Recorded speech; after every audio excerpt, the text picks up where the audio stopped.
Hello guys and welcome back to my channel for another episode of Retro FM. So as you've seen in the last episode, I've taken charge of Manchester City in the 2009-2010 season with the goal of making them a footballing superpower. If you have missed episode 1, click on the card up here and you can check it out now. Otherwise, spoilers are coming thick and fast. Let's get into the episode.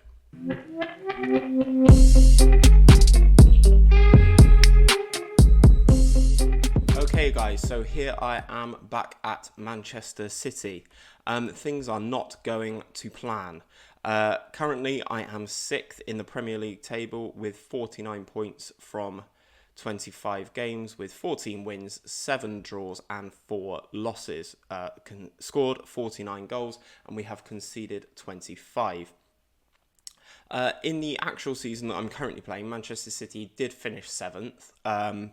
So there is some room for improvement. However, I've been really frustrated with some of the inconsistencies of the players. Basically, Carlos Tevez actually being one of them. So if you flick onto the fixtures, I can take you through how we've got on. The game against Manchester United you would have seen last time. And then we went on a nice little run here, actually. Good few wins in a row, progressing in the League Cup. James Rodriguez actually doing phenomenally in the Cup, to be honest. Adebayor is my striker for the Cup. And then, but we've had some really frustrating draws here.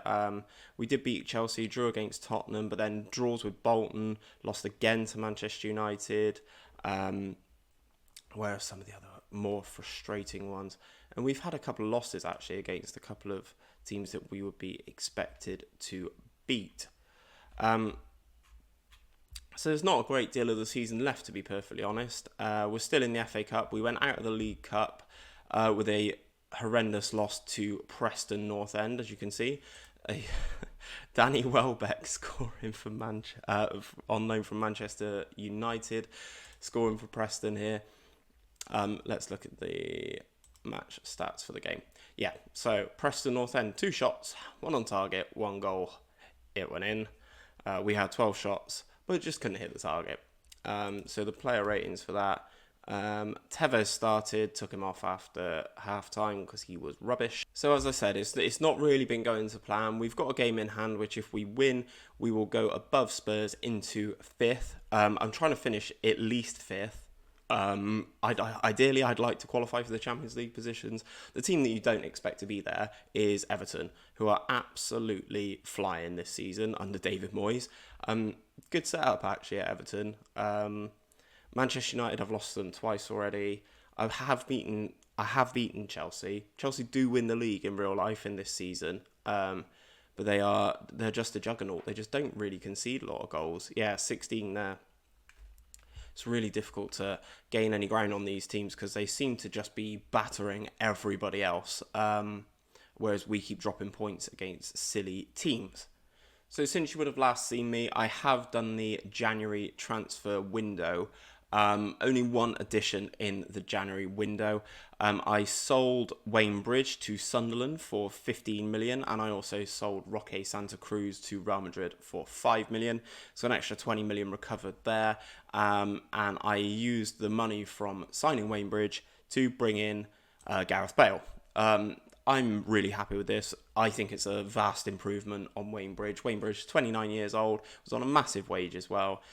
So I've saved myself some money in the club and I've bought myself in Gareth Bale, who I'm hoping, as he's only 20 years old at the moment, is still actually naturally a left back but can play up the left-hand side. I'm hoping that he can push on and improve drastically in the left-back position. Another one you would have seen here is I signed Marek Hamsik from Napoli. This was in the just before the end of the summer window, actually. I offered... He's only worth 5.5 million. Wow. Okay, so I paid 15 million and I part exchanged Adam Johnson because I didn't want him at the club. And they were interested in Adam Johnson, so I shifted him on. Hamsik's been really good for us this season, though.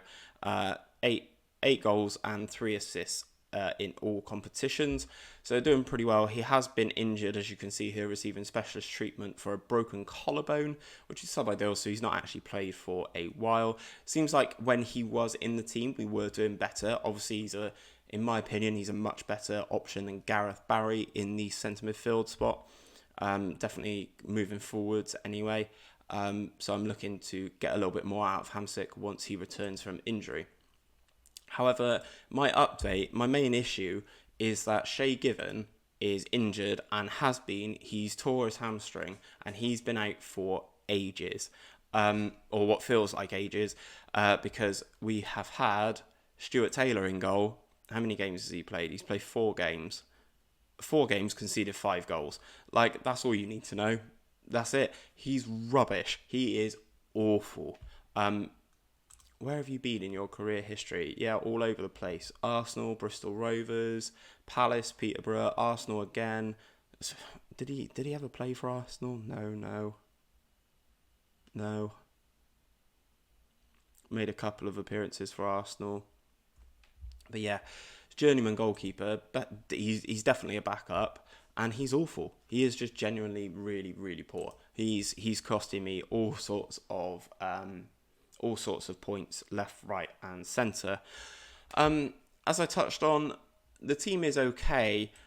I really dislike Joleon Lescott. He always seems to be in the wrong position. However, after I transfer listed him in the summer, he threw a bit of a temper tantrum and played really poorly when he did play. And sort of, it felt like upset the dressing room a little bit. So I'm going to wait until the summer. Looks like Paulo Torres wanted... everyone comes in with these loan to buys. I don't want a loan to buy. I just want you to buy him. So this is the team that I'm basically running at the moment. As I said, Given would predominantly come in here. And then this is the back line that I've been running. I've kind of been swapping Lescott and Naid Manua in and out. I think they've been doing quite a good job. I prefer Anua, but yeah, it's a tough season. I still need to sell quite a lot of players. Out of this team, I'd happily get rid of Kolo Touré, Joleon Lescott. Silvino will retire at the end of the season, I'm pretty sure. I'd like to sell Gareth Barry, De Jong, Vieira, Michael Johnson, Stephen Ireland, Sean Wright-Phillips, Craig Bellamy, Eden Hazard. Who are you wanted by? Sevilla. Why? You've been one of my better players. I would also sell Tevez and Adebayor. They've both been mixed, actually. So Adebayor, 8 goals and 2 assists in 18 games. Most of those have been either cup games or he's been coming off the bench. So Adebayor has actually been pretty good for me, whereas Tevez has played a majority more of the minutes. I didn't realise how good his mental attributes were. Why are you not scoring as many goals then, Carlos? 15 in 28 appearances. I mean, that's not the worst, but if you looked at some of our in-game stats, we are creating so many chances. So I think I can definitely improve in a lot of these positions. As I said, 6th in the Premier League. I'd like to get into Europe because then that'll get a few more players interested in joining us. I think the main issues that I need to strengthen are the defensive positions. I really need a new goalkeeper. Although Shay Given has been okay, keeping 8 clean sheets out of 26 games, he is 33.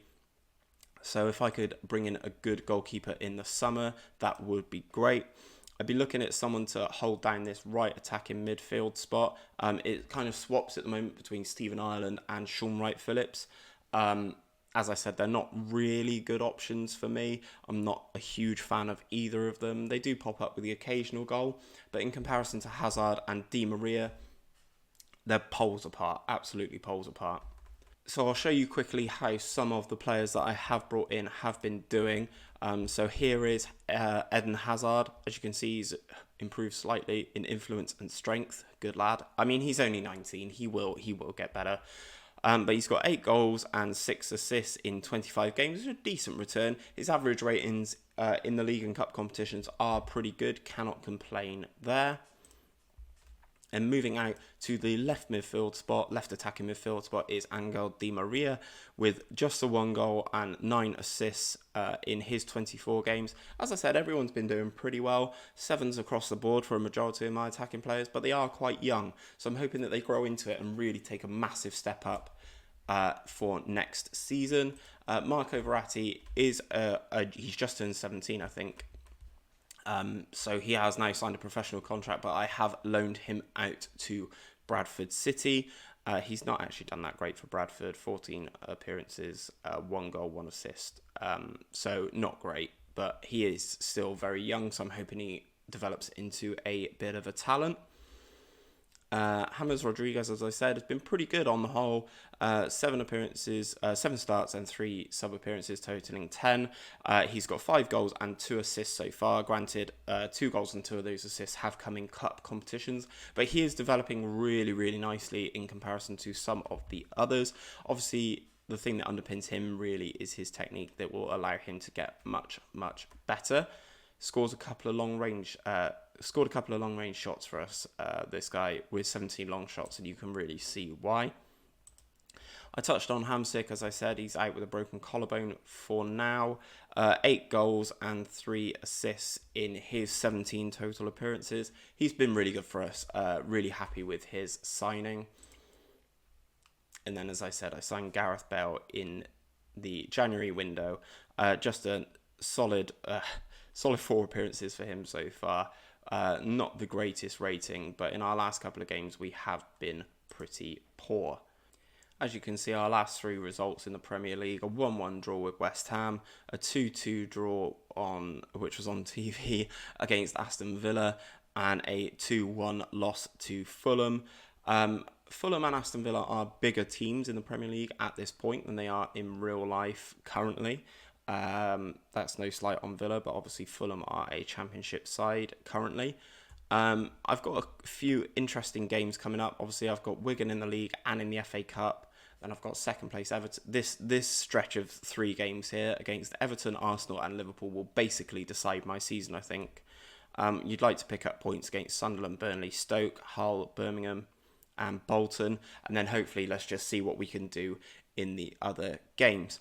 So that is it. That is the January window in the books. As you can see, things not going according to plan with all the money that I've had to spend. As I said, I have brought in young players. I'm hoping that things do improve over the next season or so. I'm hoping that I get a nice transfer kitty, a lot of money to spend again. I've got a few targets in mind that I'd like to bring in, so really strengthen that defensive unit, and maybe just that one world-class player moving forward. Obviously, I do have Neymar and Lukaku joining in the summer, so it'll be interesting to see how those guys get on. I think they can really, really add something to the team.